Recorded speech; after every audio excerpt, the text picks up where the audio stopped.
अच्छा, तो हम लोग क्या देख रहे थे, एक्सेप्शन हैंडलिंग, कि जब भी तुम्हारा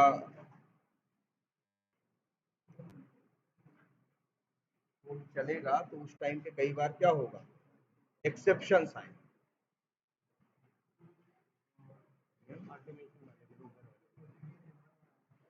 हाँ हाँ, कौन सा? अच्छा, ये जो सिंबल बना हुआ है, हाँ यार, ये सिंबल देखो दिख रहा है, रुको इसको ऐसे कर देते तो दिखाई।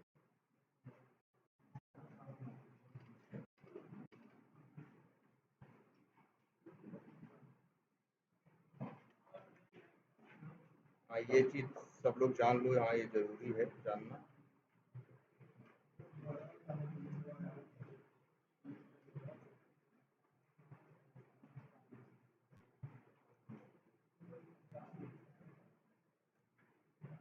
क्या? हाँ, ये सिंबल देखो यार, कुछ अलग है। जनरली जब एरर आती है कुछ भी तो रेड कलर रहता है और क्रॉस का क्या होता है, निशान होता है, तो पता चलता है कि इस प्रोजेक्ट में क्या है, कुछ एरर है। अगर प्रोजेक्ट क्लिक करो तो ये भी दिखता है एरर कहाँ है। देखो एसआरसी में रेड कलर बना हुआ तो मतलब एरर कहाँ है, एसआरसी में। एसआरसी भी क्लिक करोगे तो उसमें भी हर क्लास में नहीं है। देखो देखो पैकेज का नाम पैकेज पे रेड कलर से है ना, मतलब इस पैकेज के अंदर कोई ना कोई ऐसी क्लास है जिसमें एरर है। एरर का मतलब कुछ ऐसा है जिस कुछ गलत लिखा है तुमने जिसकी वजह से कोड कंपाइल नहीं हो रहा। एक तो ये एरर है, रेड कलर से देख लो, क्रॉस का निशान रहेगा, इसका मतलब है कहीं ना कहीं आपके कोड में कुछ गड़बड़ है। लेकिन कई बार आपको एक एरर इस तरह से दिखाई, जैसे लग रहा होगा किसी के पैर का निशान, है ना, पीछे एड़ी है, आगे का पैर है, इस तरह का निशान दिख रहा है ना। ये निशान कुछ ऐसा है।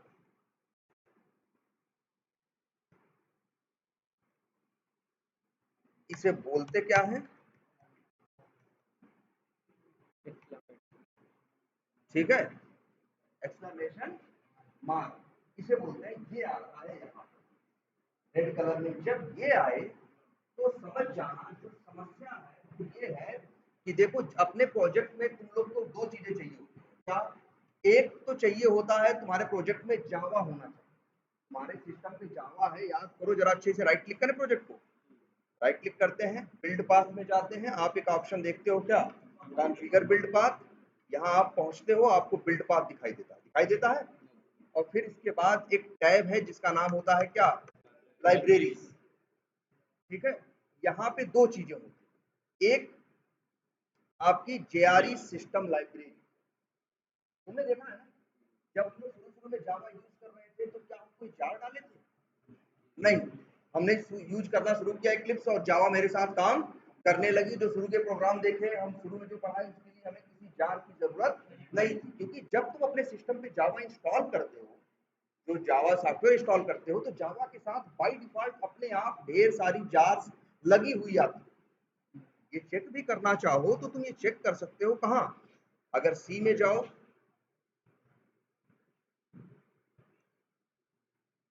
सी में जाओ, प्रोग्राम फाइल्स में जाओ, अंदर जावा में जाओ, जावा के अंदर जाओ तो तुमको यहाँ दिख रहा है क्या, जेडीके।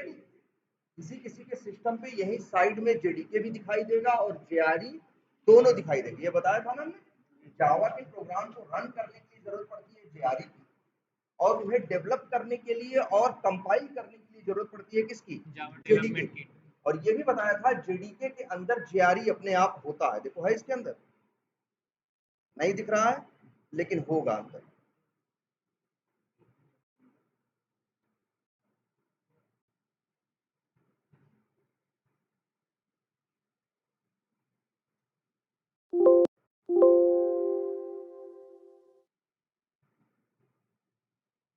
ठीक है, और नहीं भी दे रहा होगा, यहाँ पे नहीं दिख रहा है लेकिन इसके अंदर जेआरई इंक्लूडेड है, ये जान लेना, जेडीके है तो अंदर जेआरई है। और इसके अंदर ढेर सारी जार्स होती हैं अपने आप, नहीं दिख रही हैं, अंदर जाओगे दिखाई देंगे कहीं ना कहीं। हाँ हाँ बिल्कुल, वो अलग से नहीं करना पड़ता आपको।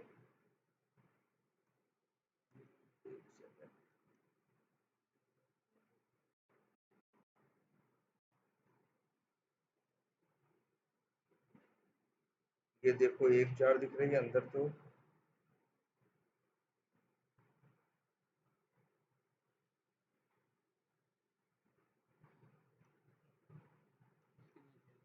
वो तो एक जार थी। वैसे जनरली तुम्हारी किसके अंदर रहती है? लिब के अंदर रहती है तुम्हारी क्या, जार फाइल्स। ये लग रहा है 17 में इंस्टॉलेशन में कहीं और रखा है, इसने मैनेज किया हुआ है। लेकिन ये जान लो कि जब तुम जावा इंस्टॉल करते हो तो उसके साथ लगी हुई कम से कम 200-250 जार्स पहले से पड़ी होती है। हजारों क्लासेस होती हैं जो बेसिक कामों के लिए होती हैं, वो जब आप जावा इंस्टॉल करते हो तो आपके सिस्टम पे आ जाती है। और इसके बाद जब कुछ आपको अलग से चाहिए होता है, जब आपको कुछ क्या चाहिए होता है, अलग से चाहिए होता है, उस सिचुएशन में आप क्या करते हो? अगर आपको कुछ अलग से चाहिए तो आप अलग से, इसीलिए वर्ड यूज करते हैं क्या, एक्सटर्नल जार्स डाउनलोड करते हो। एक वर्ड इस्तेमाल होता है क्या, एक्सटर्नल। एक्सटर्नल मतलब होता है क्या, बाहरी। जैसे जो सेलेनियम है ये क्या है, बाहरी है। ये क्या है, एक्सटर्नल जार है, इसको हम अलग से लगाते हैं। तो जो ये निशान बन के आता है इस तरह वाला, ये यहाँ पे जो है रेड कलर से, इसकी वजह ये होती है, या तो आपने जो जार डाउनलोड की, जैसे ये जार है ना, कहाँ पे रखी है, सी में, यूजर्स में, पीसी में, डाउनलोड्स में, और यहाँ पे इसको मिल रही है कि नहीं? इसीलिए देखो कोई एरर नहीं है। अगर हम जाएं उस जार को वहां से क्या करें, डाउनलोड से हटा दें, तो यहाँ लिख के आएगा क्या, मिसिंग। कहेगा जार क्या है, मिसिंग है। एक चीज ये लिख के आएगी, और दूसरी चीज आपके साथ ये होगी, जार तो मिसिंग दिखाएगा ही दिखाएगा, और ये वाला निशान बन जाएगा। जब ये निशान बन जाए तो इसका मतलब होता है या तो आपकी जार मिसिंग है, या तो आपकी जेआरई मिसिंग है, और या तो आपने कुछ गलत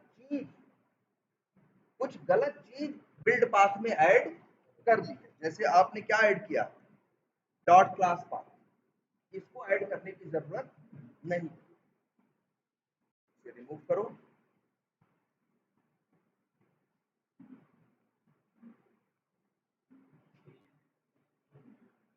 देखो चली गई है ना वो।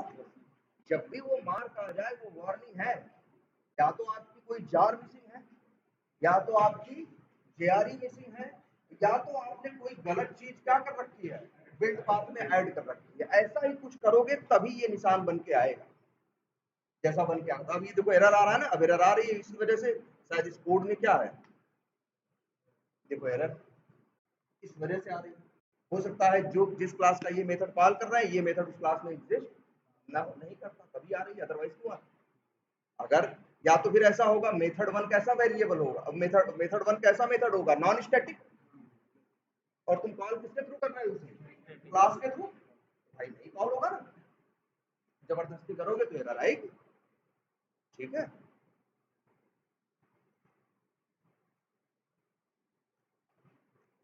चलो आ जाते हैं। हम लोग देख रहे थे क्या, एक्सेप्शन।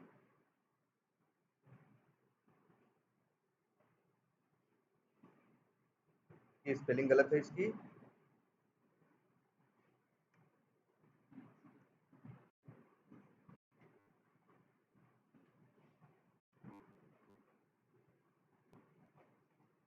हाँ बोलो।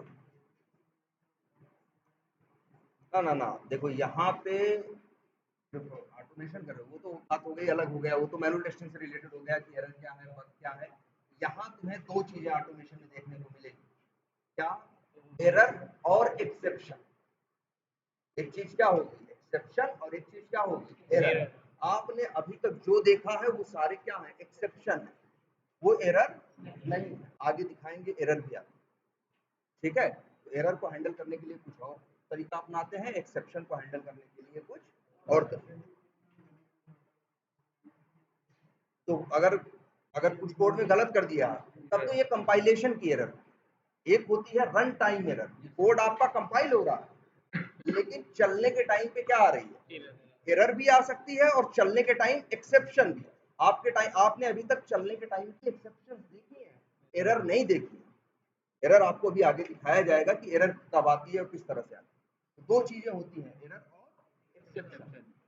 कंपाइल टाइम पे जैसे जब कोड ही गलत लिख दिया तो वो कहेंगे कि कंपाइलेशन की एरर है। लेकिन हम जिस एरर की बात कर रहे हैं, जिस एक्सेप्शन की बात कर रहे हैं, हम किसकी बात कर रहे हैं, रन टाइम, चलते समय, मतलब कंपाइल टाइम पे कुछ नहीं दिख रहा है, चलते समय या तो एक्सेप्शन आ रही है या तो एरर। अभी तक आपने एक्सेप्शंस देखे हैं लेकिन एरर नहीं देखे, जैसे नो सच एलिमेंट एक्सेप्शन, कितने एक्सेप्शंस देखे हैं, सारे क्या थे, चाहे नल पॉइंटर था, चाहे आयरन इंडेक्स आउटबाउंड था, चाहे लीगल स्टेट एक्सेप्शन था, इलीगल आर्गुमेंट एक्सेप्शन था, स्टेल एलिमेंट था, जितने थे ये सारे क्या थे, रन टाइम एक्सेप्शन। ठीक है, एरर नहीं।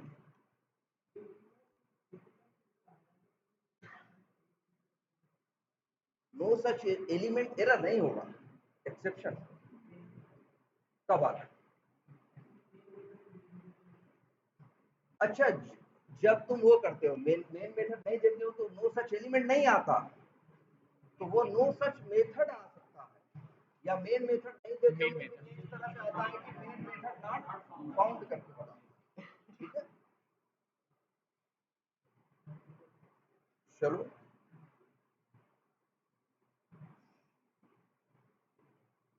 कहीं छोटा मोटा कोड है इसमें सेलेनियम का।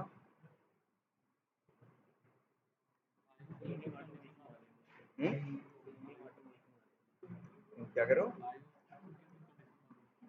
आईओ एक्सेप्शन आएगा पाथ से रिलेटेड, जब किसी चीज का पाथ तुम क्या दोगे, गलत दो। चलो बताएंगे, उसको बोलते हैं इनपुट आउटपुट एक्सेप्शन है।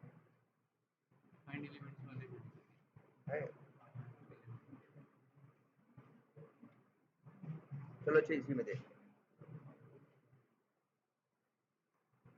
तो हमने आपको ये चीज तो बता दी थी कि एक्सेप्शंस को कैसे मैनेज करना है, एक्सेप्शन के ट्राई क्या है, कैच क्या है और फाइनली क्या है।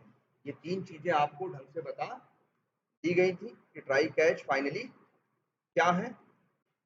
और ये कोड कैसा है, ये इसी से रिलेटेड है। चलो ठीक है, तो ट्राई कैच फाइनली क्या है, एक बात ये भी बताई गई थी, एक बात ये भी बताई गई थी कि आप जिस जो मेथड है चाहो तो मेथड को कॉल करो और वहां उसे ट्राई कैच में रख दो, तब भी मेथड में कोई एक्सेप्शन आएगी तो कोड रुकेगा नहीं, कोड क्या करेगा, आगे बढ़ेगा। एक रास्ता ये बताया था कि लेकिन ऐसे क्या होगा, मेथड को जहां जहां कॉल करोगे वहां वहां ट्राई कैच लगाना पड़ेगा। हमने एक रास्ता ये भी बताया था कि चाहो तो मेथड के अंदर आओ और उसके पूरे कोड को ट्राई और कैच में डाल दो, तो फिर जगह जगह कॉल करो। हमने क्या किया, मेथड के अंदर के कोड को ही हैंडल कर दिया, अब जहां जहां कॉल करोगे वहां हैंडल करने की जरूरत नहीं पड़ेगी। और एक रास्ता ये था कि हमने मेथड के अंदर के कोड को हैंडल, जैसे ये मेथड है इसको हैंडल, इसके अंदर के कोड को हैंडल, वो एक्सेप्शन इसको, इसके अंदर के कोड को हैंडल, इसका एक्सेप्शन हैंडल नहीं किया, ठीक है, अगर नहीं सॉरी इसका अगर कर दिया इसके अंदर के कोड का, तो इस मेथड को कहीं भी कॉल करोगे तो ऑलरेडी इसके अंदर का कोड हैंडल्ड रहेगा, तुमको अलग से कुछ करने की जरूरत नहीं पड़ेगी।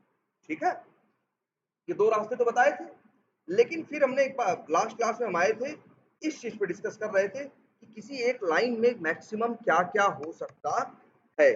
कई बार ऐसा होगा कि हम, जैसे हमने ये एग्जांपल आप लोगों को बताया था,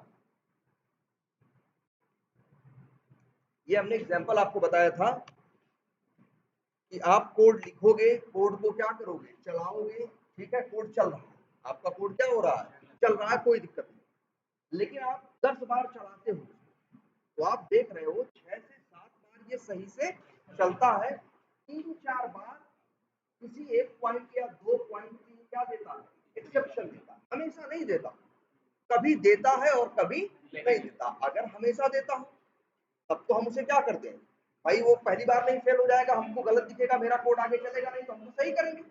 दिक्कत तब आती है कि हम लोग बनाते हैं, चलाते हैं, एक बार चला के देखा चल गया, हमें लगा सब कुछ क्या है, सही है, अगले दिन फिर चलाया चल गया, अगले दिन फिर चलाया तो कहीं फेल हो गया। तो मतलब ऐसा कुछ हो रहा है कि 10 बार चला रहे हैं, 8 बार चला रहे हैं तो 5 बार चल रहा है, 3 बार दिक्कत पैदा, और ऐसा नहीं हर जगह, कुछ स्पेशल पॉइंट है जहां पे वो दिक्कत पैदा करती है। जैसे मान लो वो जैसे ये है, सपोज करो किसी बटन पे हम क्लिक करते हैं, अगला पेज खुलना चाहिए, भाई हम किसी बटन पे, मान लो किसी बटन पे क्लिक करते हैं और इसके बाद अगला पेज खुलता है, अगले पेज पे कोई टेक्स्ट बॉक्स है, वहां हम क्या करते हैं, वहां पे हम मान लो क्लिक करते हैं, ध्यान से समझो क्या कर रहे हैं, पहले हम किसी बटन पे क्लिक करते हैं, अगला पेज खुलता है, अगले पेज पे भी एक बटन है, उस पर भी क्लिक करते हैं, लेकिन जब हमने पहली बटन पे क्लिक करने का कोड चला तो उसने क्लिक तो कर दिया, लेकिन अगला पेज खुलने में क्या लगा, टाइम लगा। ठीक है, अगला पेज खुलने में क्या लगा, टाइम लगा या समय लगा, और उतनी देर तक इसने इंतजार नहीं किया और इसने क्या कर दिया, एक्सेप्शन थ्रो कर दिया। ठीक है, ऐसा भी हो सकता है।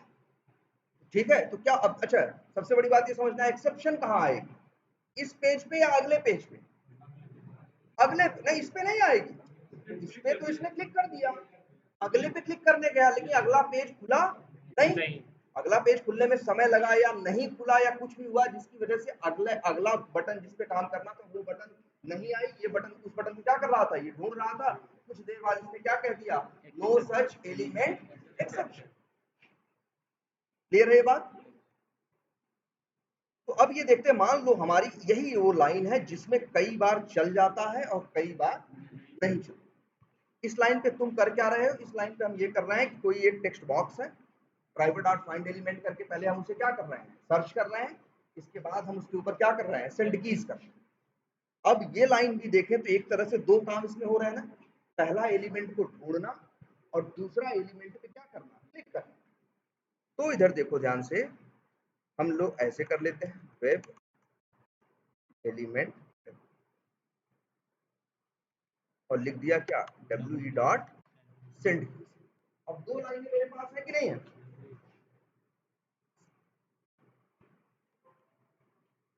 दो लाइनें मेरे पास हैं,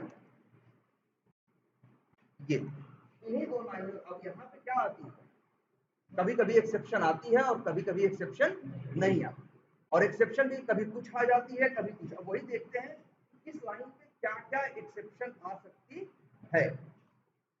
अगर हम इस लाइन की, हमने लास्ट क्लास में इवन ये बताया था, अगर इस लाइन की बात करें जहां हम क्या कर रहे हैं, ड्राइवर डॉट फाइंड एलिमेंट, यहाँ जनरली दो एरर आती है, दो एक्सेप्शन यहाँ पे आती हैं। नाम बताया था ना, याद करो, एक बोला था हमने क्या, नो सच एलिमेंट एक्सेप्शन, और एक आती है इनवैलिड सेलेक्टर एक्सेप्शन। ठीक, ये दो एक्सेप्शन आती, ठीक है। अब तो अगर यहाँ एक्सेप्शन आने का चांस है जिसकी वजह से कोड यहाँ रुक रहा है, तो हम क्या करेंगे, इसको भाई सारे मेथड में दिक्कत नहीं आ रही है, इसी लाइन पे दिक्कत आ रही है, तो हम इस लाइन को क्या कर रहे हैं, ट्राई के अंदर डाल, क्या लिखा, ट्राई। ठीक, इसके बाद एक्सेप्शन आएगी तो फिर कौन सा ब्लॉक चलता है, कैच। तो भाई चलो एक हम क्या बना दे रहे हैं इसके साथ, ट्राई के साथ, ट्राई, और ट्राई के साथ क्या, कैच। कैच में अब यहाँ लिख दे क्या, हाँ एक्सेप्शन ई। एक तो रास्ता ये है। अब भाई अच्छा हम चाहते हैं जब यहाँ कोई दिक्कत आए तो कैच में हम उसका क्या लिखें, सोल्यूशन लिखें, कैसे ये दिक्कत खत्म, ये दिक्कत आए, ये दिक्कत क्या हो, किसी तरीके से इस दिक्कत को क्या कर लें, हम हैंडल कर लें और मेरा कोड भी आगे बढ़े। अब देखो यहाँ दो बातें हैं, ध्यान से समझना। अगर मान लो ये लाइन सही से नहीं चल पाई, ध्यान समझना, अगर ये लाइन वैसे चाहिए, देखो पहले एक मिनट, ये भी लास्ट क्लास में ये भी डिस्कस किया था ना, याद है कि यहाँ पे एक्सेप्शन, यहाँ ये कंपाइल नहीं हो रहा, बताया था ना लास्ट क्लास में, क्योंकि ये जो WE वेरिएबल है ये ट्राई के अंदर है, ट्राई ब्लॉक के अंदर है, तो इसका स्कोप सिर्फ ट्राई ब्लॉक तक लिमिटेड है, ट्राई ब्लॉक के बाहर इसका स्कोप नहीं है। तो उस सिचुएशन में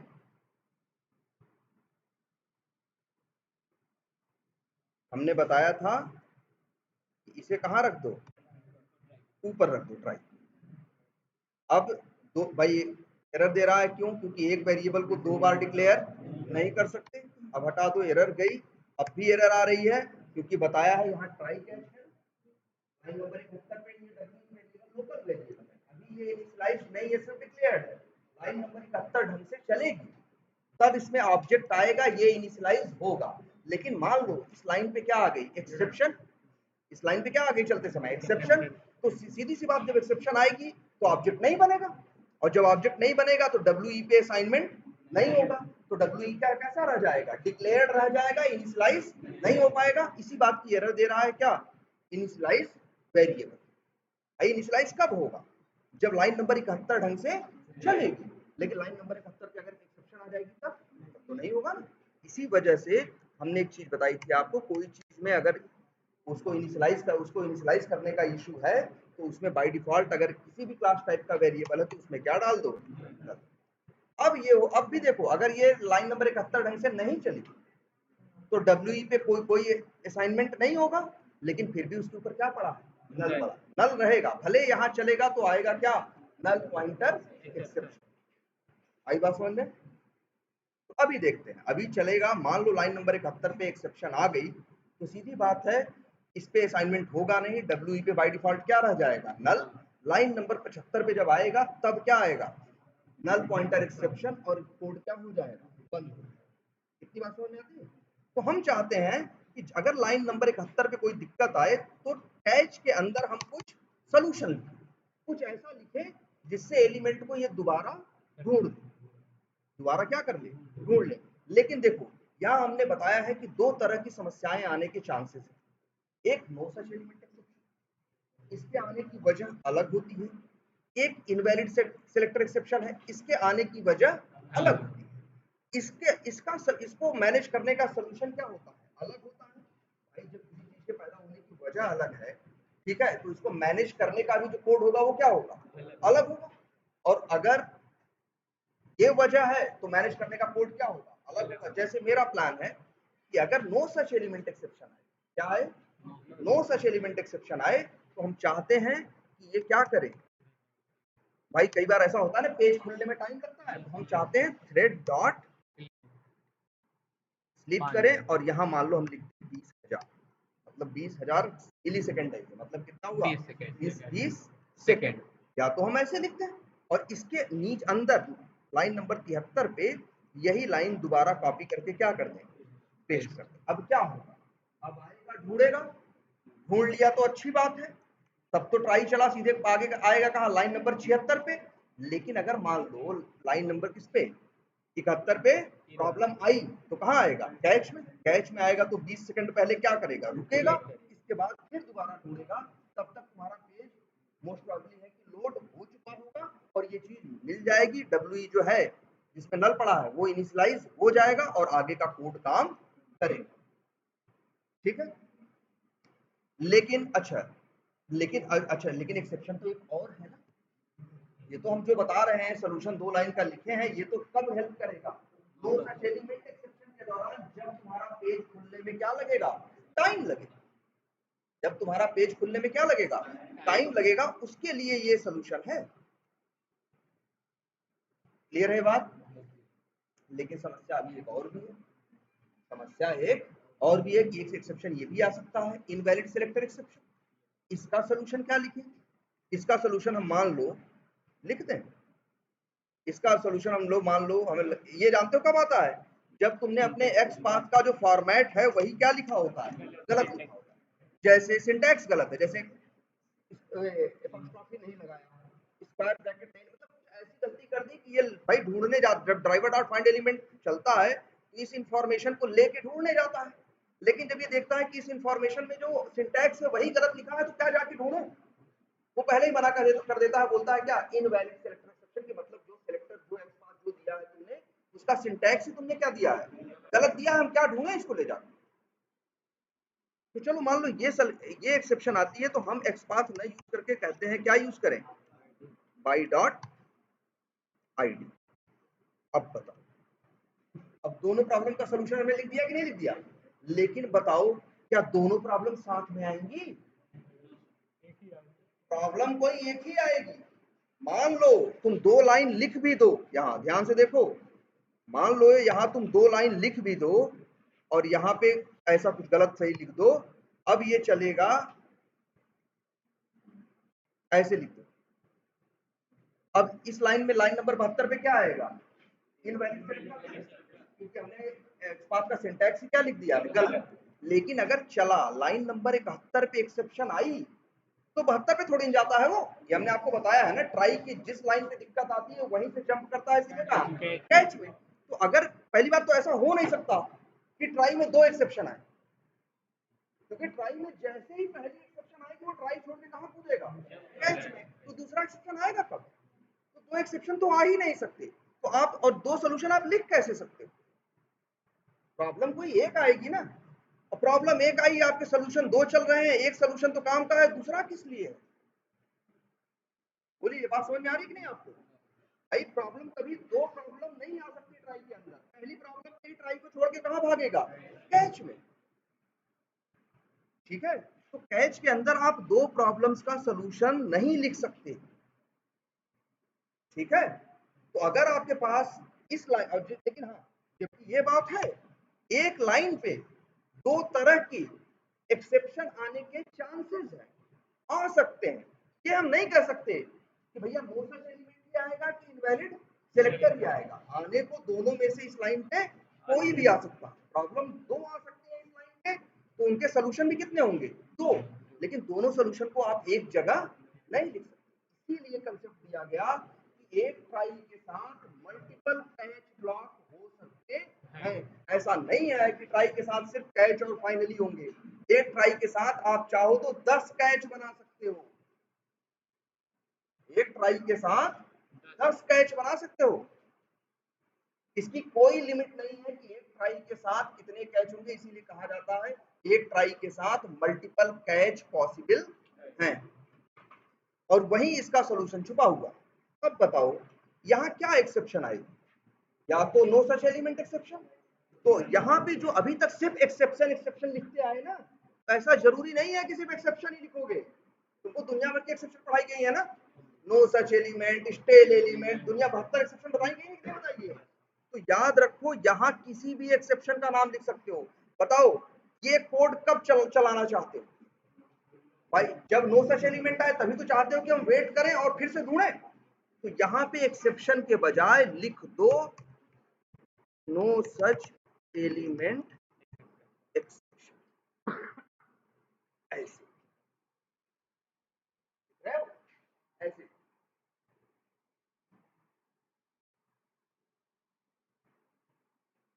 नो सच एलिमेंट एक्सेप्शन दिख रहा है? याद रखो, सिर्फ एक्सेप्शन नहीं लिख सकते, किसी भी एक्सेप्शन का नाम लिख सकते हो। हमने लिखा नो सच एलिमेंट एक्सेप्शन क्योंकि इस कैच ब्लॉक में हमने जो सोल्यूशन लिखा है वो किसके लिए लिखा है, नो सच एलिमेंट एक्सेप्शन के लिए। एक एक्सेप्शन और आ सकती है, कौन सी, इनवैलिड सेलेक्टर। तो देखो ध्यान से, इसी ट्राई के साथ एक कैच और लगा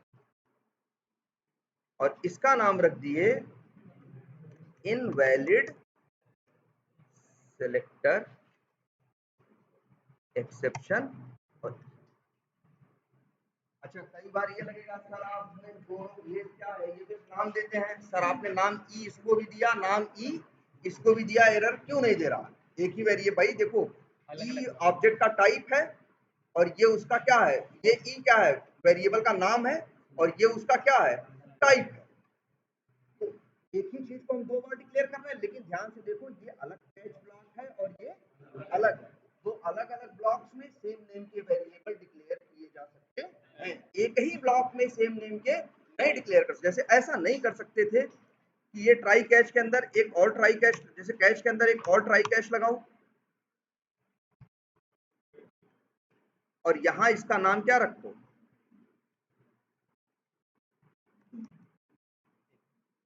अब यहाँ ई देखो, क्योंकि इस कैच के अंदर ये कैच है ना, इसका स्कोप इसके अंदर पूरे में है। इसीलिए कह रहा है कि आप एक वेरिएबल को दो बार क्या कर रहे हो, डिक्लेयर कर रहे हो। ले जाओगे कर्सर, बोलेगा डुप्लीकेट, क्या कह रहा है, डुप्लीकेट पैरामीटर ई। ठीक है, ये वही याद करो जैसे फॉर लूप लगाते थे। दो, एक फॉर लूप के अंदर दूसरा फॉर लूप, पहला फॉर लूप आई से चलाते थे तो दूसरे को जे से चलाते थे, दूसरे को आई से नहीं चलाते थे। ठीक है, क्योंकि आई का ऊपर वाले का स्कोप अंदर भी है। लेकिन हाँ, दो फॉर लूप अलग अलग बनाओ तो दोनों में आई रख लो, उससे फर्क नहीं पड़ेगा। यहाँ क्या है,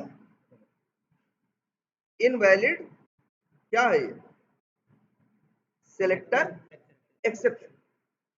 इसका सोल्यूशन क्या है, इसका सोल्यूशन हमने ये बनाया है कि हम क्या करेंगे,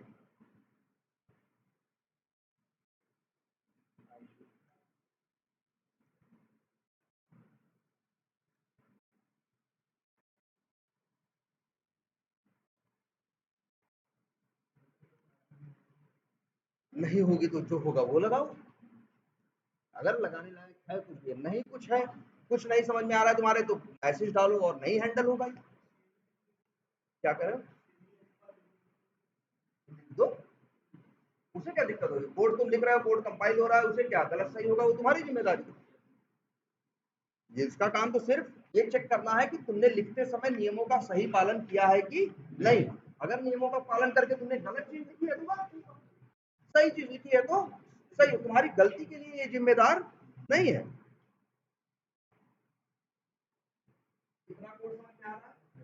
अब देखो एक ट्राई के साथ 2 कैच लगे हुए हैं, एक कैच में नो सच एलिमेंट का मैनेज करने का सोल्यूशन लिखा हुआ है, एक कैच में इनवैलिड सिलेक्टर एक्सेप्शन को मैनेज करने का कोड लिखा। तो एक ट्राई के साथ 2 कैच भी हो सकते हैं। अब ध्यान से देखो चलेगा कैसे, अगर ये रन चला, चलने के टाइम पे अगर एक्स पाथ का सिंटैक्स गलत हुआ तो कौन सी एक्सेप्शन आएगी, इनवैलिड सिलेक्टर एक्सेप्शन। जब इनवैलिड सिलेक्टर एक्सेप्शन आएगी तो वो एक्सेप्शन क्या इस एक्सेप्शन से मैच करेगी, तो इस कैच ब्लॉक के अंदर नहीं जाएगा, किसके अंदर जाएगा, इसके अंदर, ये चलेगा। अगर मान लो चलते समय नो सच एलिमेंट एक्सेप्शन आया तो क्या होगा, ये वाला कैच ब्लॉक चलेगा, ये वाला नहीं चलेगा। एक ट्राई के साथ देख रहे हो 2 कैच लगे हैं ना, लेकिन दोनों कैच कभी चल नहीं सकते, चलेगा कोई एक, जैसे इफ एल्स इफ करके नहीं था, एक साथ 4 कंडीशन लगा दो, चारों थोड़ी नहीं चलती थी, चलती कोई क्या थी, जो मैच करेगा कोई एक चलेगा। तो सेम वही यहाँ फंडा है, जब भी ये चलेगा, अगर ये एक्सेप्शन आती है इस लाइन नंबर 73 पे, तो जो एक्सेप्ट अगर 2 सच एलिमेंट एक्सेप्शन आई तो ये कैच ब्लॉक चलेगा, इनवैलिड सिलेक्टर आई तो ये कैच ब्लॉक चलेगा। तो यहाँ 2 तरह की प्रॉब्लम आ सकती है, 2 सोल्यूशन है, तो हमने यहाँ क्या लगाए, 2 कैच ब्लॉक, लेकिन कैच में एक्सेप्शन का नाम भी लिखना पड़ेगा। जैसे यहाँ हमने क्या लिखा, नो सच एलिमेंट एक्सेप्शन ना, और यहाँ क्या लिखा, इनवैलिड।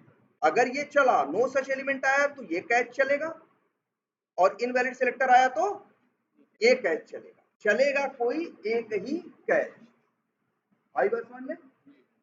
लेकिन मान लो, एक मिनट, लेकिन मान लो ये चला और आ गया इस लाइन पे नल पॉइंटर एक्सेप्शन, क्या आया, नल पॉइंटर एक्सेप्शन मान लो गलती से आ गया, तो क्या वो इस नल पॉइंटर एक्सेप्शन इससे मैच करेगा, नहीं। क्या इससे मैच करेगा, नहीं।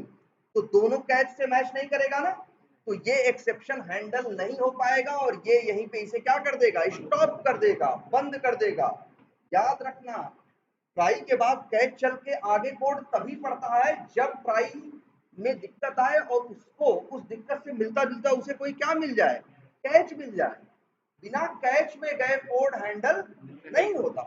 लेकिन अगर यहाँ नल पॉइंटर एक्सेप्शन आई तो न तो ये कैच चलेगा और न ही ये वाला कैच चलेगा। जब कैच नहीं चल पाएगा तो एक्सेप्शन थ्रो करके स्टॉप कर देगा, आगे नहीं बढ़ेगा। बात समझ में आ रही है? अगर नल पॉइंटर एक्सेप्शन आने का भी खतरा तुम्हें लग रहा है तो तुम क्या कर दो, एक कैच और लगाओ और यहां लिखो क्या, नल पॉइंटर एक्सेप्शन ई, और यहाँ पे जो तुम्हारा सोल्यूशन है, अगर तुम्हें लगता है कि तुम्हारा ड्राइवर नल होने का खतरा है तो driver equal to new from driver कर दो। जैसे तुम्हें लगता है कि भाई क्या कर दें, ये ड्राइवर हो सकता है क्या हो जाए, नल हो जाए, भाई नल होगा ड्राइवर तभी तो नल पॉइंटर एक्सेप्शन आएगा। तो हम यहाँ लिख दें ड्राइवर इक्वल टू क्या, न्यू फ्रॉम ड्राइवर, और फिर ये लिख दें ड्राइवर डॉट जो भी गेट है, जो मेरा यूआरएल है क्या, https amazon डॉट कॉम, और फिर यहाँ हम मान लो लिखते हो क्या, अब लिखते हो क्या, ड्राइवर डॉट, मतलब यही लाइन फिर से डाल देते।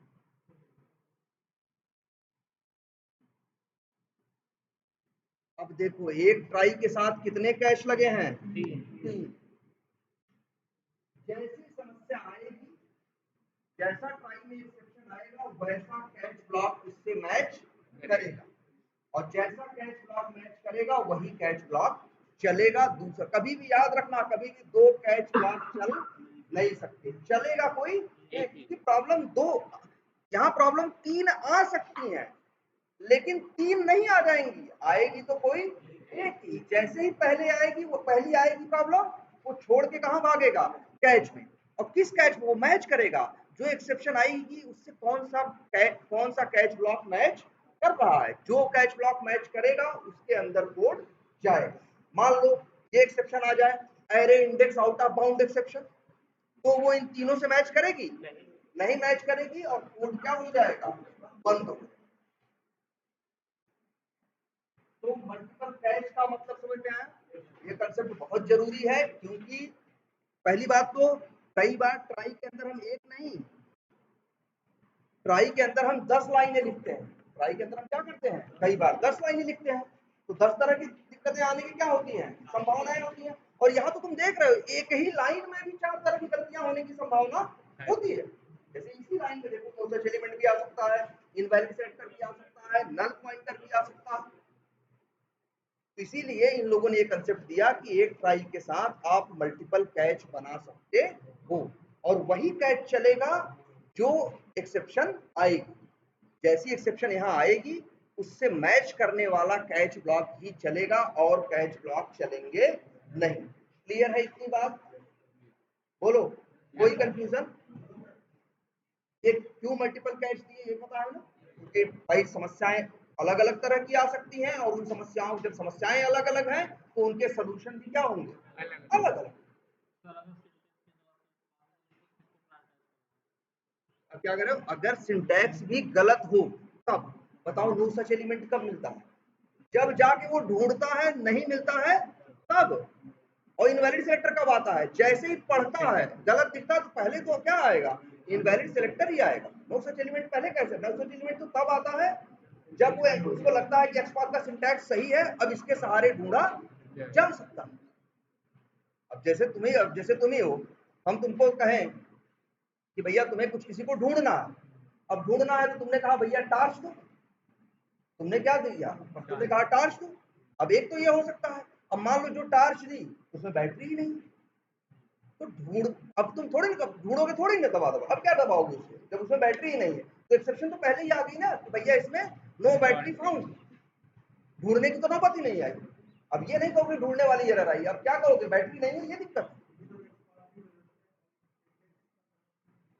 वही तो कह रहे हैं, सिंटैक्स पहले सिंटैक्स देखेगा सही है कि नहीं, इसके बाद ले जाके ढूंढ के तब बोलता है नो सच एलिमेंट। अगर सिंटैक्स ही गलत है तो वही पहले ही मना कर, जैसे वही कहना तुमको हम कहें टार्च ले, कहे जाके ढूंढो, अब तुम गए, अब तुम देख रहे हो टार्च में बैटरी नहीं है, तो तुम क्या कहोगे, आदमी नहीं मिला, तुम ये कहोगे भैया बैटरी ही नहीं है। पहले तो पहली दिक्कत आ गई ना, बैटरी नहीं, हम ढूंढे कहाँ, ढूंढने के लिए उसमें बैटरी होनी चाहिए थी, पहले बैटरी होगी तब ढूंढेंगे।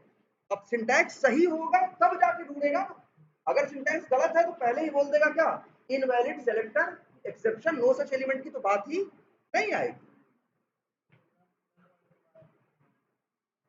अगर वही कर रहे हैं, अगर ये 3 के अलावा कोई चौथा एक्सेप्शन है, 3 एक्सेप्शन को हैंडल करने के लिए हमने कैच ब्लॉक बना रखा है, अगर 3 के अलावा कोई आया तब वो हैंडल नहीं होगा, कोड क्या हो जाएगा, बंद हो जाएगा। इतनी बात समझ में आ रही है, ठीक है। किसी एक एक्सेप्शन को इतने प्रकार से नहीं, अगर एक एक्सेप्शन है तो एक प्रकार से हैंडल करो।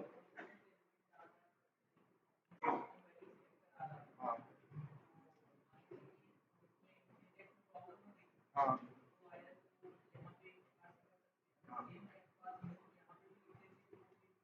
हाँ हाँ, अगर भाई ये कह रहे हैं कि वही एक्सपाथ हम नीचे भी लिख देंगे कैच में, तो फिर दोबारा ढूंढ जाएगा, दोबारा कहेगा, दोबारा ये बोलेगा क्या, इनवैलिड सेलेक्टर।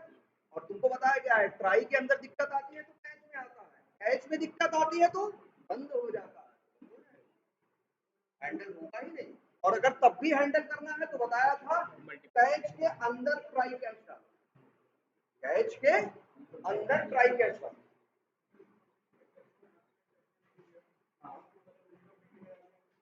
हाँ एकदम, देखो इधर ध्यान से, अब जैसे देखो ये चलेगा, हैंडल हो जाएगा, लेकिन हमें बाद में ये नहीं पता चलेगा कि एक्सेप्शन आई थी कि नहीं आई थी।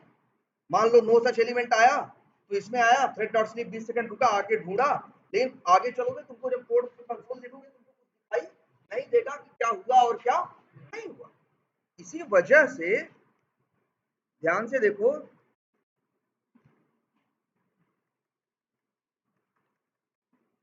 इसी वजह से हम लोग यहां डाल देते हैं क्या, ई डॉट, ई जो है एक्सेप्शन क्लास का ऑब्जेक्ट है ना, प्रिंट स्टैक ट्रेस, यही यहां भी डाल दो। अब क्या होगा भाई, ट्राई में कोई दिक्कत आएगी, मिलता जुलता कैच चलेगा और वो कैच अपने एक्सेप्शन को क्या करेगा, प्रिंट भी करेगा, हैंडल करके आगे भी बढ़ेगा। अब ये है चलेगा, हैंडल करके आगे भी बढ़ जाएगा, बाद में हम देखेंगे तो हमें दिखाई भी देगा कि उस समय क्या एक्सेप्शन आई थी और किस लाइन पे आई थी, ये डिटेल हमें मिल जाएगी। इसीलिए अक्सर जब भी हम ट्राई कैच यूज करते हैं तो ये लाइन जरूर डालते हैं कैच ब्लॉक के अंदर। अगर ये नहीं रहेगी तो पता ही नहीं चलेगा कि आई थी कि नहीं। हाँ बोलो क्या करें। बाय डिफॉल्ट जब हैंडल नहीं किए रहते हो तब देता है, हैंडल करते हो तब नहीं देता। ठीक है, आप कोई और पूछ रहा था कुछ? बिल्कुल है, बहुत सी प्रॉब्लम्स का सलूशन नहीं होता। जैसे तुम्हारा मान लो टेस्ट केसेस चल रहे हैं और तुम्हारा लॉगिन फेल हो जाए और same user name same password तुम्हारे सारे टेस्ट केस यूज कर रहे हो, तो पहला नहीं चले तो चला टेस्ट केस का दूसरा चल पाएगा, दूसरा भी फेल होगा, तीसरा भी फेल होगा, चौथा भी फेल होगा, और तुम्हारे पास एक ही यूजर नेम पासवर्ड है तो तुम्हारे पास कोई सोल्यूशन नहीं है। लेकिन कई बार ऐसा हो सकता है तुम्हारे पास दो यूजर नेम पासवर्ड है, तो ट्राई में तुमने एक यूज कर रखा है, दिक्कत आए तो कैश में जाता है, कैश में तुमने क्या रखा है, दूसरा यूज कर रखा है, एक से लॉगिन नहीं हुआ तो कैश में दूसरे से लॉगिन करना की ट्राई करता है और हो सकता है दूसरे से लॉगिन हो जाए। लेकिन मान लो तुम्हारे पास यूजरनेम पासवर्ड और वो भी गलत है, तो पहला टेस्ट केस में दिक्कत आई तो अगला भी कहां से चल लेगा, कोई नहीं चल पाएगा, तब तो उसको हैंडल करने का कोई मतलब ही नहीं बनता। ठीक है,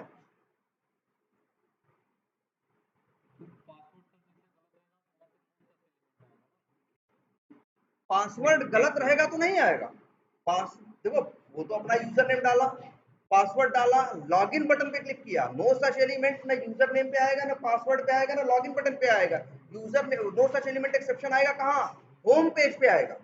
जब होम पेज पे किसी चीज को क्लिक करने के लिए कोड लिखा होगा वो जाके उसको ढूंढेगा, जबकि लॉगिन हुआ नहीं तो होम पेज आया ही नहीं, तो एक्सेप्शन देगा कि जैसे मान लो तुम मार्केटिंग पे क्या कर रहे हो, क्लिक कर रहे हो, तो एक्सेप्शन देगा कि मार्केटिंग पे नो सच एलिमेंट। ठीक है, कितनी बात समझ में आ रही है?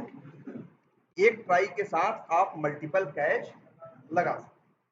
अगर अच्छा, लेकिन अगर बताओ ये आ जाए एक्सेप्शन का, सपोज करो ये एक्सेप्शन आ गया, सेशन नॉट क्रिएटेड एक्सेप्शन, या इलीगल आर्गुमेंट एक्सेप्शन, या ये आ गया तुम्हारा index out of bound exception, तो क्या ये तीनों मैनेज कर पाएंगे? नहीं, और कोड क्या हो जाएगा, बंद हो जाएगा। लेकिन एक काम करते हैं, ये लाइनें हम कर देते हैं क्या, कमेंट। ठीक,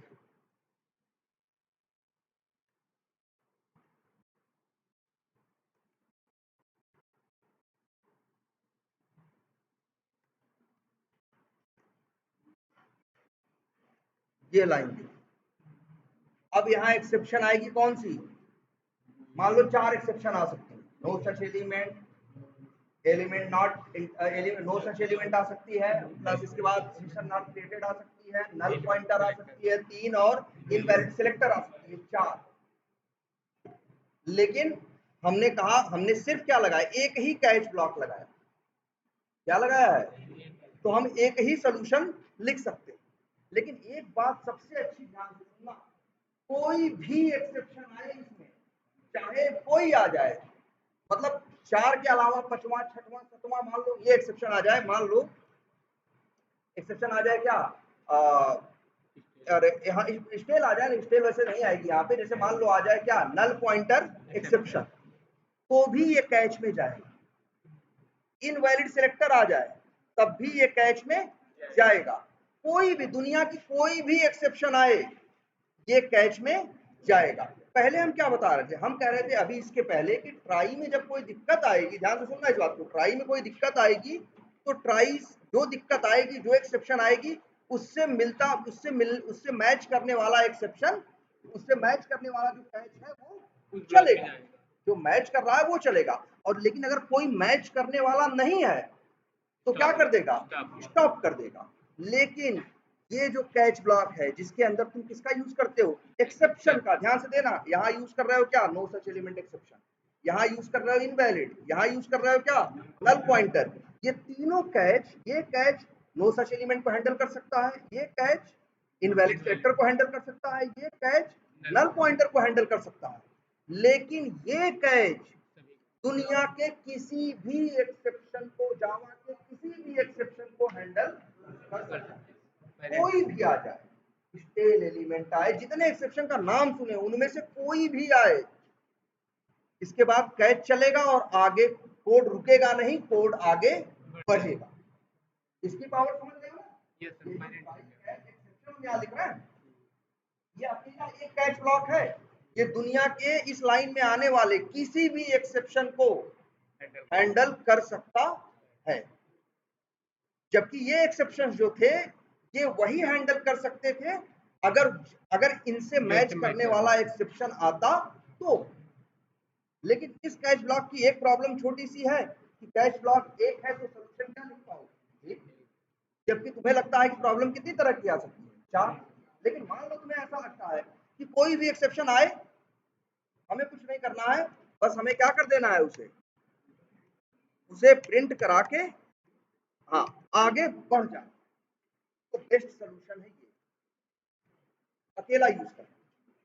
अगर तुम्हें लगता है कि तुम्हें सोल्यूशन नहीं लिखना है, कोई भी एक्सेप्शन आती है तो उस एक्सेप्शन को प्रिंट करना है और आगे बढ़ जाना है, तो बेस्ट सोल्यूशन है ये यूज करना, एक सिंगल कैच यूज करना। और यहाँ क्लास का नाम क्या लिखना, एक्सेप्शन, न कि नो सच एलिमेंट एक्सेप्शन या कुछ, सिर्फ क्या लिखना, एक्सेप्शन। ये देखो कैच तो कैच ही होता है, मेन है कि कैच में तुम किस एक्सेप्शन का नाम लिखते हो। अगर तुमने यहाँ एक्सेप्शन लिख दिया तो ये किसी भी एक्सेप्शन को मैनेज कर सकता है। अब क्वेश्चन उठता है क्यों, क्वेश्चन उठता है क्यों, क्यों ऐसा है कि कोई भी एक्सेप्शन आएगी ये हैंडल कर ले। एक बात ये है कि एक्सेप्शन जो है, एक्सेप्शन जो क्लास है, हमने बताया था शुरू में, दुनिया के जितने एक्सेप्शन बने हैं, जितने एक्सेप्शन तुम जानते हो, देखे हो, जावा में जितने बने हैं, सबका पेरेंट कौन है, एक्सेप्शन। जैसे दुनिया की सारी क्लासेस का पेरेंट कौन है, ऑब्जेक्ट क्लास। ऑब्जेक्ट क्लास है जावा में ना, वो हर क्लास के अंदर बाय डिफॉल्ट एक्सटेंडेड है। कभी भी किसी भी क्लास का ऑब्जेक्ट बना के ऑब्जेक्ट टाइप के वेरिएबल में रख सकते हो। जैसे देख लो, अगर हम ये लिखें,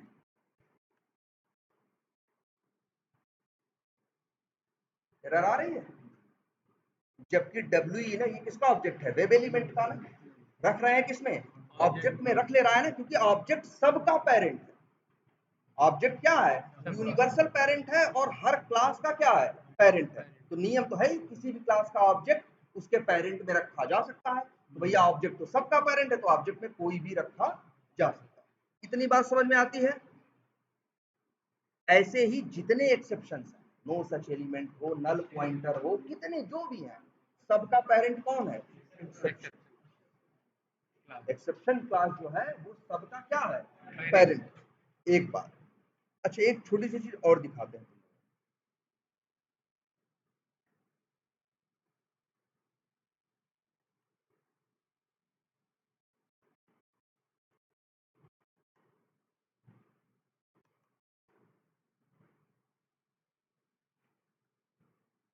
पब्लिक स्टैटिक वॉइड मेथड का नाम क्या है, XYZ।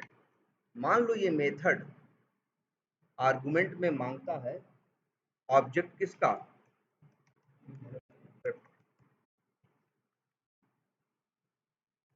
ठीक। अब देखो ध्यान से इस चीज, अब अगर हम करते क्या है, यहाँ इस XYZ मेथड को कॉल करते, तो एरर दे रहा है, क्योंकि क्या मांग रहा है, आर्गुमेंट। चलो यहाँ क्रोम ड्राइवर का ऑब्जेक्ट बना के वेब ड्राइवर में रख सकते हो ना, जरा यहाँ हम लिखते हैं क्या, एरर दे रहा है, लग रहा होगा कि XYZ जो मेथड है आर्गुमेंट में क्या मांगता है, वेब ड्राइवर का ऑब्जेक्ट। हम भेजते किसका है, वेब ड्राइवर का ऑब्जेक्ट, इसलिए कोई एरर नहीं है। लेकिन ध्यान से देखना, अगर हम यहाँ ये मांग किसका ऑब्जेक्ट रहा है XYZ, वेब ड्राइवर का ना, बोलो। लेकिन अगर हम इसमें किसका भेजें ऑब्जेक्ट, क्रोम ड्राइवर का, तो ये एरर देगा या कंपाइल हो जाएगा?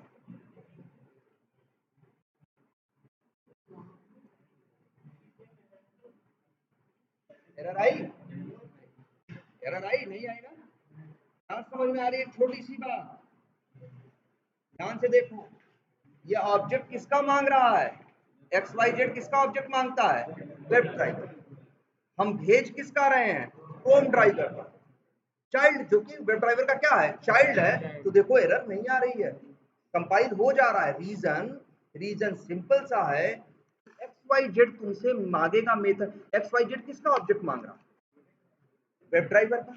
अंदर ये किसके मेथड यूज करेगा, वेब ड्राइवर के। जबकि तुम ऑब्जेक्ट किसका भेज रहे हो, क्रोम ड्राइवर का। तुम किसका भेज रहे हो, क्रोम ड्राइवर का। और क्रोम ड्राइवर के पास क्रोम ड्राइवर के भी मेथड है और किसके मेथड है, वेब ड्राइवर, दोनों के है ना। उसके पास है ज्यादा और ये मांगेगा क्या, कम। ये तो संभव है ना। तो हमेशा इस बात को देखना, अगर कोई मेथड आर्गुमेंट में तुमसे पेरेंट का ऑब्जेक्ट मांग रहा हो और तुम चाइल्ड का ऑब्जेक्ट दे दो, एरर नहीं आएगी, क्योंकि तो वो मांग रहा है पेरेंट का ऑब्जेक्ट। तुम दे भाई, पेरेंट का ऑब्जेक्ट लेके वो क्या करेगा, पेरेंट की मेथड कॉल करेगा ना। जब तुम चाइल्ड का ऑब्जेक्ट उसको दोगे तो उसके पास मेथड किसके होंगे, चाइल्ड और पेरेंट दोनों के। तो मांग रहा है पेरेंट का और तुम दे रहे हो दोनों का, उसके पास है दोनों, तो क्या दिक्कत है।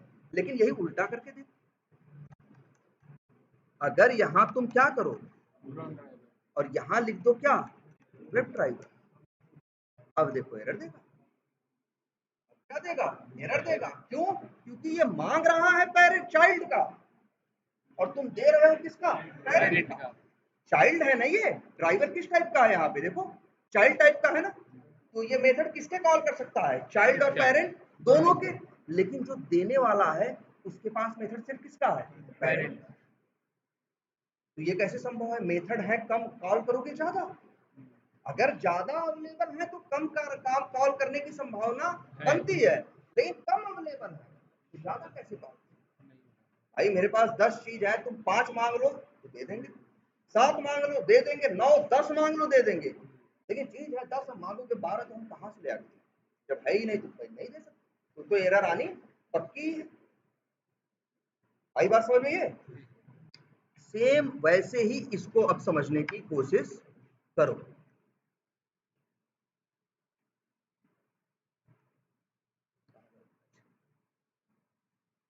यहां इसको समझने, यहां जब ये बताओ, ये यहां क्या लिखा, एक्सेप्शन ई लिखा है ना। ये जो है ई के पास ऑब्जेक्ट किसका होगा, एक्सेप्शन का। एक्सेप्शन जो है क्या है, पेरेंट। तो ई जो है किस टाइप का है, पेरेंट टाइप का है। हाँ भाई, वेरिएबल किस टाइप का है, पेरेंट टाइप का। लेकिन मान लो यहाँ एक्सेप्शन चलने में आई क्या, नो सच एलिमेंट एक्सेप्शन। तो नो सच एलिमेंट एक्सेप्शन तो चाइल्ड है ना, तो ऑब्जेक्ट एक्सेप्शन आएगा चाइल्ड। भाई एक्सेप्शन आया नो सच एलिमेंट, तो वो जो है नो सच एलिमेंट है वो तो क्या है, child. Exception I child type की, एक्सेप्शन किस टाइप की आई, चाइल्ड टाइप की। और ये मांग किस टाइप की रहा है, पेरेंट टाइप की। तो बताओ, चाइल्ड जहां पेरेंट की जरूरत है वहां चाइल्ड भेजा जा सकता है। हम तो कह रहे हैं दुनिया की कोई भी अगर मान लो आ जाए इनवैलिड सिलेक्टर एक्सेप्शन इस लाइन पे, तो वो भी तो एक्सेप्शन का क्या है, चाइल्ड ही है ना। तो वो भी यहाँ पे चलेगा, नल पॉइंटर भी यहाँ चलेगा, दुनिया का हर एक्सेप्शन यहाँ चलेगा अगर तुमने एक्सेप्शन लगा दिया तो। लेकिन इसका एक नुकसान है। अच्छा ये देखो जरा, तुम कह दो सर जी हम 2 लगा देंगे, ऐसे नहीं कर सकते। यहां देखो एरर आने लगी ना, पहले ये समझो यहाँ एरर क्यों आ रही है। अगर मान लो यहाँ एक्सेप्शन आई, कौन सी आई, कोई एक्सेप्शन बोलो, मान लो वो सच, और कोई बोल लो जो बोलना चाहे वो, मान लो वो आ गई, सपोज करो array out of bound exception आ गया, array index out of bound आ गई, तो array index out of bound जो है वो भी तो एक्सेप्शन का क्या है, चाइल्ड ऑफ। तो ये वाला कैच क्या होगा, चल जाएगा।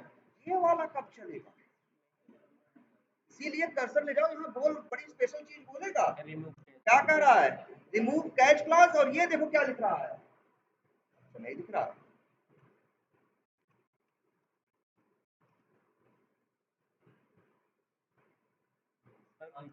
Unreachable catch. इसका कहने का मतलब है कि भैया ये तो हम चला ही नहीं पाएंगे, क्योंकि कोई भी एक्सेप्शन आएगा, कोई भी एक्सेप्शन आएगा तो वो यही मैच हो जाएगा, ये तो कभी चलने की इसकी नौबत ही नहीं आएगी। इसीलिए कह रहा है ये क्या है, अनरीचेबल कोड है या अनरीचेबल कैच ब्लॉक है। ऐसी ये ऐसा मत करना कभी, ठीक है। कहाँ पे बात, यहाँ पे, यहाँ पे, हाँ वो अलग चीज।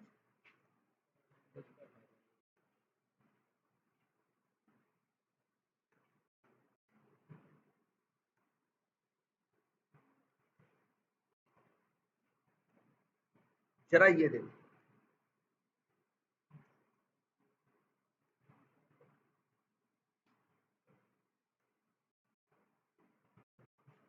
यहाँ यहाँ भी एक, यहाँ एरर आ रही है कि नहीं लाइन में, रीजन यही है क्योंकि जब भी ट्राई चलेगा, अब तुम कहो सर नो सच एलिमेंट आए तो ये चलेगा, ये वाला चलेगा नहीं, क्योंकि कोई भी नो सच एलिमेंट आएगा तो नो सच एलिमेंट भी किसका चाइल्ड है, एक्सेप्शन का, तो वो इससे मैच कर जाएगा।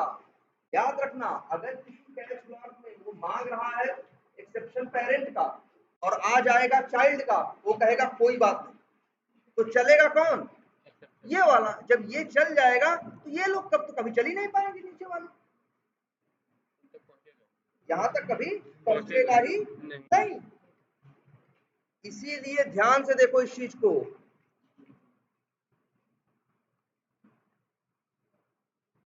अगर ट्राई के साथ हम मल्टीपल कैच लगाते हैं और उसमें भी एक्सेप्शन को जोड़ना चाहते हैं, कौन सी क्लास यूज करना चाहते हैं, एक्सेप्शन, तो हमेशा वो कैच ब्लॉक सबसे आखिरी में होगा। अब देखो क्या होगा, मान लो ये चला, नो सच एलिमेंट आया तो कौन सा ब्लॉक चलेगा, पहला। अगर नल पॉइंटर आया तो कौन सा चलेगा, तीसरा वाला। इनवैलिड वाला आया तो कौन सा चलेगा, दूसरा वाला, ठीक है। और मान लो कोई और आया, चाहे कौन आया, इलीगल आर्गुमेंट आया, सेशन नॉट क्रिएटेड आया, या array index out of bound आया, कोई भी आया, तो भी ये बंद नहीं होगा, कौन सा कैच चलेगा, ये वाला। याद रखना, जब भी हम जिस कैच ब्लॉक में एक्सेप्शन क्लास का यूज करते हैं, वो कैच ब्लॉक हमेशा आखिरी होना चाहिए, उसको कभी तुम बीच में, ये सब इंटरव्यू में देखो करवाते हैं, ये सब जो चीजें होंगी ये इंटरव्यू में पूछेंगे, ये ट्राई के साथ मल्टीपल कैच संभव है या नहीं है, सवाल नंबर 1। सवाल नंबर 2 कि क्या ट्राई कैच में मेरे मल्टीपल कैच है, क्या कैच एक्सेप्शन जो है, जो एक एक्सेप्शन क्लास को क्या हम बीच में यूज कर सकते हैं, हमेशा कहना नहीं, क्योंकि उसको यूज कर लोगे तो उसके बाद कोई चलेगा नहीं। इसीलिए हमेशा हम हमेशा इसको क्या देख रहे हो, इन दोनों में एरर नहीं आ रही, लेकिन इसमें आ रही। हमेशा कैच ब्लॉक को, ये कौन सा कैच, एक्सेप्शन वाला कैच, हमेशा कहाँ होना चाहिए, लास्ट में। और ये कब चलेगा, जब इन तीनों से मिलता जुलता कोई नहीं होगा, चौथे टाइप का आएगा तब ये चलेगा। और मान लो नल पॉइंटर आया तो तीसरा चलेगा और फिर आगे बढ़ जाएगा, ये वाला भाई चलता तो चारों में से चलेगा तो कोई एक, बात समझ में आई। तो ये देखो, एक ट्राई के साथ मल्टीपल कैच पॉसिबल है। एक अब देख रहे हो, एक लाइन को हैंडल करने के लिए कितना बड़ा कोड हो चुका है, एक लाइन को हैंडल करने के लिए एक लाइन का कोड था, लेकिन उसको हैंडल करने के चक्कर में तुम देख रहे हो 12, 13, 14 लाइन का कोड लिखा गया। बात आ रही समझ में,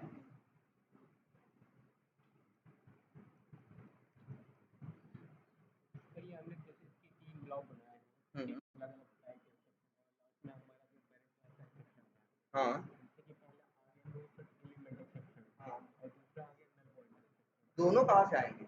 आएगा कोई एक ही, जैसे ही आएगा कूदेगा और उस कैच ब्लॉक को चलाएगा, बाहर निकल जाएगा। ना कभी दो कैच ब्लॉक चल सकते हैं, ना कभी दो एक्सेप्शन आ सकते हैं।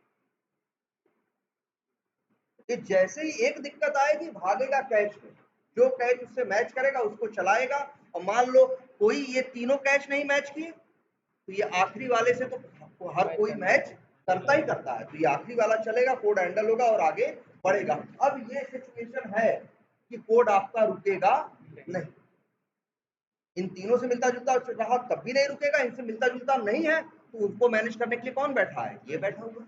ये तो किसी को भी मैनेज कर सकता है। तो हमने सोचा तीन समस्या आएगी तो उनका मेरे पास क्या है, तीन अलग अलग सोल्यूशन है, और तीन के आगे कोई समस्या आएगी तो अब उसके लिए मेरे पास सोल्यूशन नहीं है। हम चाहते हैं बस प्रिंट कर दे और क्या करें, कोड आगे बढ़े, अगर चाहते हो तो।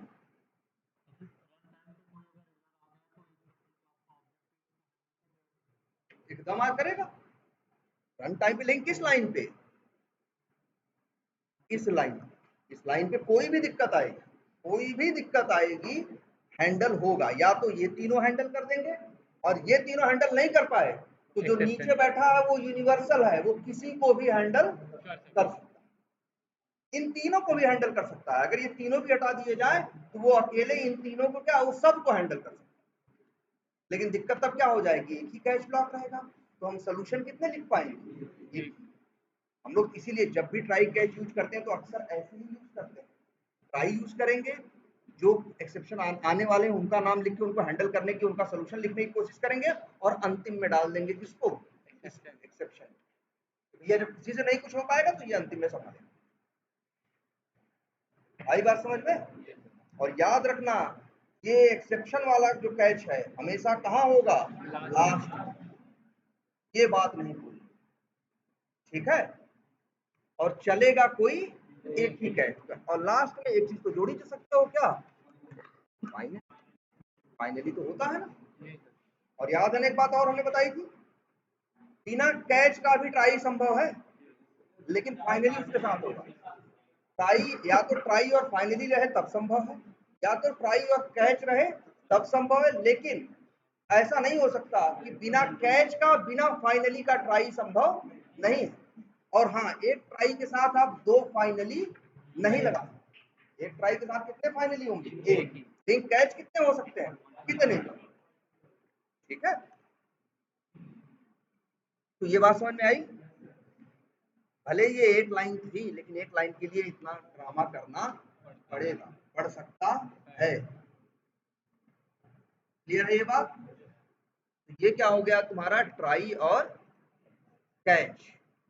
और ये, और कोई तुमसे पूछेगा, ये भी लोग पूछेंगे कि क्यों एक्सेप्शन जो है सबको मैनेज कर लेना है, तो बोलना एक्सेप्शन जो है, हर एक्सेप्शन का पेरेंट कौन होता है, एक्सेप्शन क्लास, इसीलिए ये किसी को भी मैनेज कर सकते।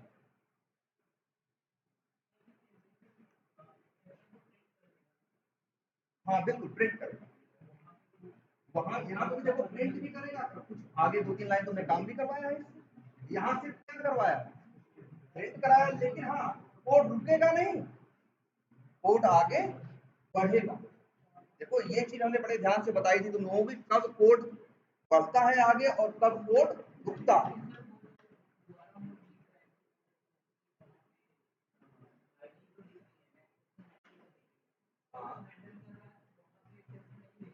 कहा यहाँ पे, और अगर अगर यहाँ नहीं, मान लो ये लाइन नंबर 89 चलती है, ध्यान समझना, 89 पे आ जाता है क्या, नो सच एलिमेंट एक्सेप्शन, तो फिर क्या स्क्रैच ब्लॉक में जाएगा? नहीं, स्टॉप हो जाएगा। हमने आपको बताया है ना, अगर कैश में कोई दिक्कत आई तो वही क्या हो जाएगा, बंद हो जाएगा। यहाँ इसको ऐसे समझो, एक ट्राई है और उस ट्राई को मैच करने के लिए चार कैच क्या है, सिबलिंग है या भाई है, चारों में से चलेगा कोई एक ही। अगर इस कैच में आया तो चल गया, तब भी ये आगे बढ़ जाएगा, तब भी इस कैच ब्लॉक को नहीं चलाएगा, और अगर दिक्कत आ गई तो यही बंद कर देगा, तब भी चलेगा। तो कोई एक ही कैच ब्लॉक, एक के अंदर एंट्री मार दिया तो दूसरे के अंदर एंट्री नहीं मार सकता। हाँ लगा दो, हाँ बोलो, हाँ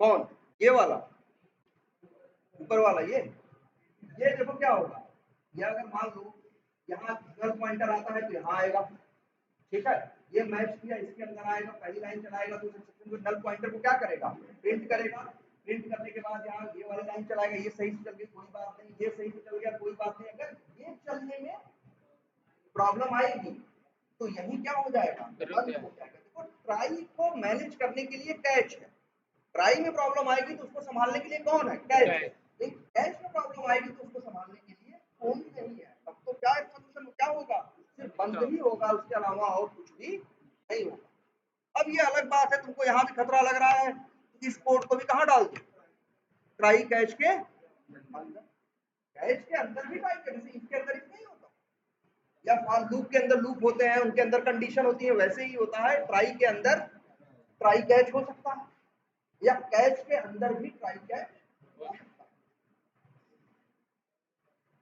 अब अगर ऐसे है, अगर ऐसे है मान लो,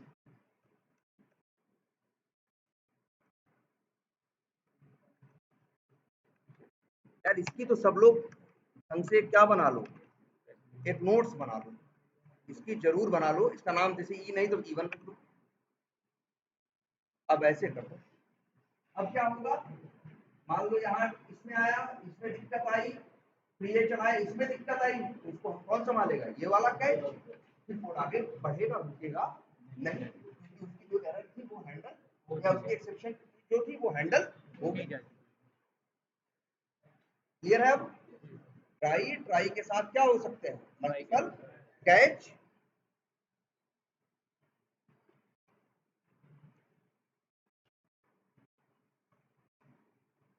भैया अभी तो बस इतना ही हैंडल हुआ है, सिर्फ कितनों की बात हुई है अभी, ड्राइवर डॉट फाइंड एलिमेंट की, अभी तो ये सेंड कीज करना बाकी है, और यहाँ भी एक्सेप्शन आ सकती है, यहाँ भी एक्सेप्शन आ सकती है।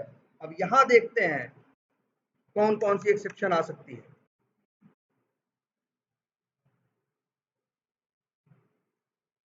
देखो यहाँ एक तो एक्सेप्शन आप लोगों को बताई गई है कैच, बिल्कुल एक बताई गई है आपको, बिल्कुल स्टेल एलिमेंट रेफरेंस एक्सेप्शन, अगर ये आती है तो इसका मतलब होता है वेब एलिमेंट का जो रेफरेंस है, ये जो वेरिएबल है जिसके पास वेब एलिमेंट का ऑब्जेक्ट है वो पुराना हो चुका है, पेज कहीं न कहीं उसके बाद ऑब्जेक्ट बनने के बाद पेज क्या हुआ है, चेंज या रिफ्रेश हुआ। तो इसका सोल्यूशन यही होता है कि ड्राइवर डॉट फाइंड एलिमेंट क्या करा दो, फिर से करा दो, फिर से करा दो, और इसके बाद फिर डब्ल्यू डॉट क्या कर दो, सेंड की। याद रखना स्टेल एलिमेंट ऊपर नहीं आ सकता था, ऊपर बस यही आ सकते हैं जो हमने लिखे हैं, ऊपर सिर्फ यही तीन आ सकते हैं, कौन कौन, no such element, invalid selector, null pointer exception. जब उस वेब एलिमेंट के ऑब्जेक्ट को वही इस्तेमाल करोगे तब आ सकता है क्या, स्टेल एलिमेंट, ठीक है। और उसका सोल्यूशन क्या होता है, ड्राइवर डॉट फाइंड एलिमेंट दोबारा करवाओ, फ्रेश ऑब्जेक्ट मिले और वेरिएबल पे जाए, अब ये वेरिएबल जो बेकार था अब सही हो गया, अब ये काम करेगा। एक एक्सेप्शन और भी आ सकता है,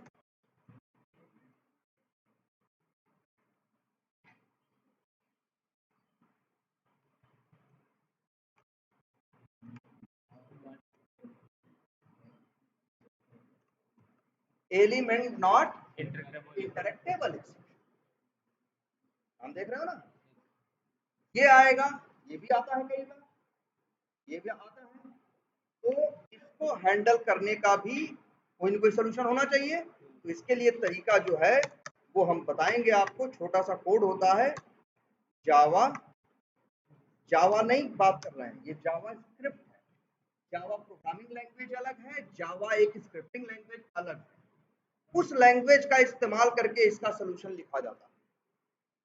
अगली क्लास में यही देखेंगे, ठीक है। तो यहाँ चलो दिखाएंगे, 2 लाइन का कोड होता है, वही 2 लाइन का कोड डाल देंगे तो चलना, अगर ये वाली दिक्कत आएगी तो वो 2 लाइन का कोड चीजों को क्या करेगा,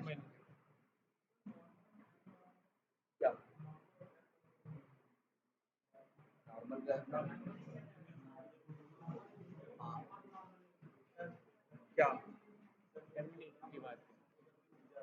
हाँ हाँ,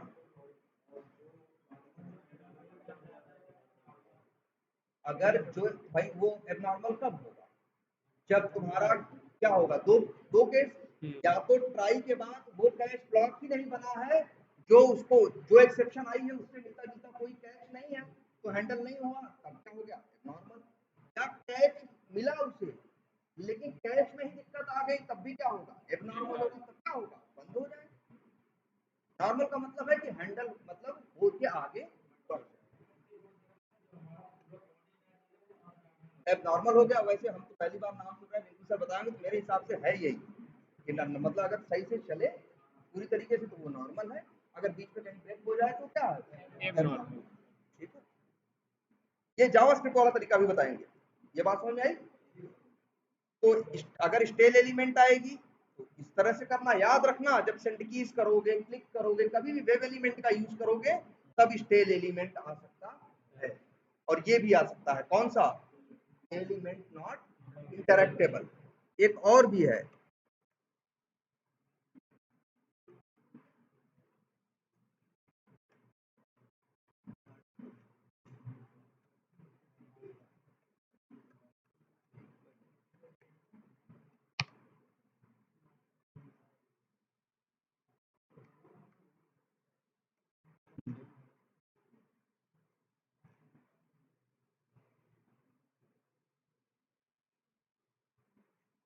वैसे लग रहा है अब इन लोगों ने सेलेनियम 4 में क्या कर दिया, बंद कर दिया।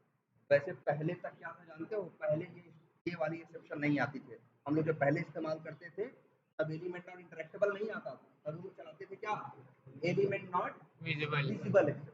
अब लग रहा है उन्होंने इसको क्या कर दिया, बंद कर दिया। ठीक है, अच्छा इतने एक चीज और देख लेते हैं, ये भी वही इशू है, एलिमेंट नॉट इंटरेक्टेबल या एलिमेंट नॉट विजिबल का मतलब ये होता है जब आपकी चीज यूआई पे विजिबल नहीं, वो क्लिक करने गया सेंड कीज करने गया उसे सामने दिखाई नहीं दे रहा है, तभी क्या आता है एलिमेंट नॉट इंटरेक्टेबल या एलिमेंट नॉट विजिबल। क्या करें,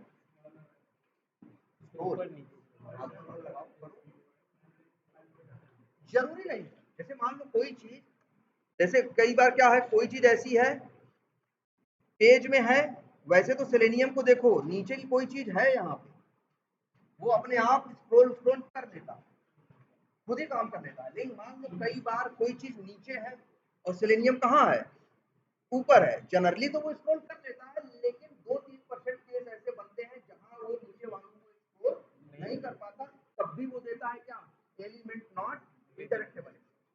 कई बार ऐसा होता है कितना भी स्क्रॉल कर लो लेकिन क्या आता है, एलिमेंट नॉट इंटरेक्टेबल आता ही आता है, क्योंकि वो यूआई पे नहीं है और एचटीएमएल में है।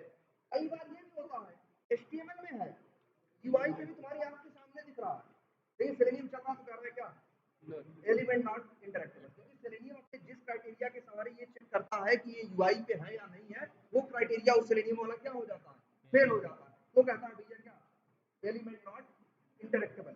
इन सब का सलूशन, इन सारी समस्याओं का एक ही सलूशन है, और वो क्या, जावा।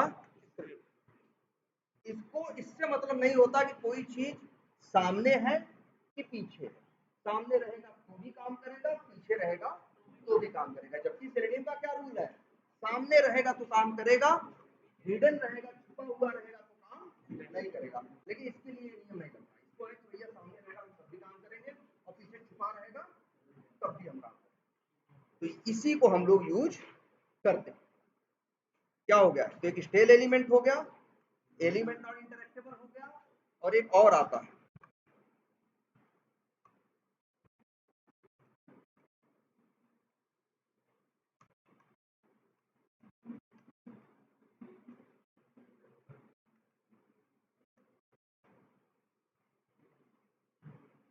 ये, लेकिन एरर आ रहा है, ना ना ही हटा नहीं है, सब नहीं हट गया। क्लिक ये भी क्या है, पहली बात समझ लो, क्लिक इंटरसेप्टेड का मतलब क्या होता है, इंटरसेप्ट करने का मतलब होता है किसी चीज का पीछा पीछा करना, लोकेट करना, इसे वो बोलते हैं क्या करना, इंटरसेप्ट करना। जैसे और ये आर्मी वाले क्या करते हैं, या बहुत से लोग दूसरे देश की आर्मी क्या करती है, दूसरे की फौज को क्या करती है, इंटरसेप्ट करती है। इंटरसेप्ट करने का मतलब क्या हुआ, एक तरह से उसका पीछा करना या उसको लोकेट करना। क्लिक इंटर, देखो नाम क्या है, एलिमेंट क्लिक इंटरसेप्टेड एक्सेप्शन, ये भी वही बात कर रहा है कि क्लिक करने से पहले, एलिमेंट पे क्लिक करने से पहले वो इंश्योर करता है कि चीज सामने दिखाई दे रही है या नहीं। जब इसको ये लगता है कि ये जो दिख रहा है, हम क्लिक इस पे करेंगे और क्लिक कोई कहीं और हो जाएगा क्योंकि उसी सटा हुआ आगे पीछे कोई और है, तब वो क्या बोलता है, क्लिक इंटरसेप्टेड एक्सेप्शन। और ये देखो एरर दे रहा है, रीजन जानते हो, क्योंकि ये एलिमेंट नॉट इंटरेक्टेबल एक्सेप्शन जो है वो इसका पेरेंट है। जैसे एक्सेप्शन सबका पेरेंट है, वैसे ही जो ये एक्सेप्शन है क्लिक इंटरसेप्टेड वाला, इसका पेरेंट कौन है, एलिमेंट नॉट इंटरेक्टेबल। जैसे हम लोग नहीं देखते ऑब्जेक्ट सबका पेरेंट है, लेकिन तब भी तो क्लास ए को क्लास बी में एक्सटेंड कर देते हैं, तो बी क्या हो जाता है, चाइल्ड हो जाता है, ए क्या हो जाता है, पेरेंट हो जाता है। वैसे ही ये बनाया गया है, याद रख लेना ये रिलेशन, ये जो है पेरेंट है और ये क्या है, मान लो क्लिक इंटरसेप्ट यहाँ चला, क्लिक इंटरसेप्टेड आया, तो वो क्या है, लेकिन उसका पेरेंट कौन है, ये है। तो अगर हमने बताया ना, जहाँ चाइल्ड, अगर जहाँ पेरेंट मांग रहा हो वहां चाइल्ड चलता है, तो यही चल जाएगा, इसके चलने की कभी नौबत ही नहीं आएगी। तो इसका एक ही सोल्यूशन है, या तो हटा दो या सबसे सही ये है। अब देखो, याद रखना कभी ऐसा नहीं हो सकता कि जो चाइल्ड वाला, वो जो पेरेंट वाला कैश ब्लॉक है वो कभी पहले रहे। अगर वो पहले रहे तो हमेशा वही चल जाएगा, तो नीचे वाले का नंबर ही नहीं आएगा। बात समझ में आई? जैसे कि पेरेंट ही, और इसका भी सोल्यूशन यही है, क्या, जावा स्क्रिप्ट। इन दोनों का एक ही कॉमन सोल्यूशन है, क्या, जावा स्क्रिप्ट। इसीलिए कई बार हम लोग सिर्फ यही यूज करते हैं। कौन, सॉरी ये कौन वाला, नीचे वाला, क्योंकि नीचे वाला दोनों को मैनेज कर लेता है और दोनों का सोल्यूशन भी क्या है, सेम है, तो हम लोग ऐसे कर देते हैं। ठीक है, जनरली सर अगर पेरेंट क्लास का ही लोग यूज कर लें, फिर चाइल्ड क्लास के यूज करने का कोई मतलब नहीं। बिल्कुल, लेकिन ये भी है, अब एकदम बड़ा पेरेंट यूज कर लोगे तब तो वो भाई सोल्यूशन कैसे लिखें। यहाँ तो ऐसा हम कर पा रहे हैं क्योंकि दोनों का सोल्यूशन क्या है, सेम है। अगर दोनों का सोल्यूशन सेम नहीं होता तब फिर तो हम ऐसा ही करते भाई, कैसा, अलग अलग करते, ऐसे करते तब। ठीक है, ये तो हमने कहा दोनों को मिला दो क्योंकि दोनों का सोल्यूशन क्या था, सेम, क्या, जावा। ठीक है, इस तरह से तुम देख सकते हो, आप एक लाइन के कोड के लिए भी 8-10 लाइनें लिखनी पड़ गई, और ये लिखना पड़ता है। अभी हम देखेंगे कि कैसे इसको एफिशिएंटली मैनेज, ऐसे थोड़ा मुश्किल हो जाएगा ना यार, पता चला हमें 100 लाइन का कोड लिखना है तो 800 लाइन का कोड लिखना है। लेकिन उसको एफिशिएंटली मैनेज करने का एक तरीका है कि एक्सेप्शन भी हैंडल हो जाएगा और 800 लाइन लिखने की भी जरूरत नहीं। ठीक है, इतनी बात हो जाएगी या नहीं? ठीक है, तो आज इतना ही रखते हैं, इसकी काम करो ढंग से, क्या करो,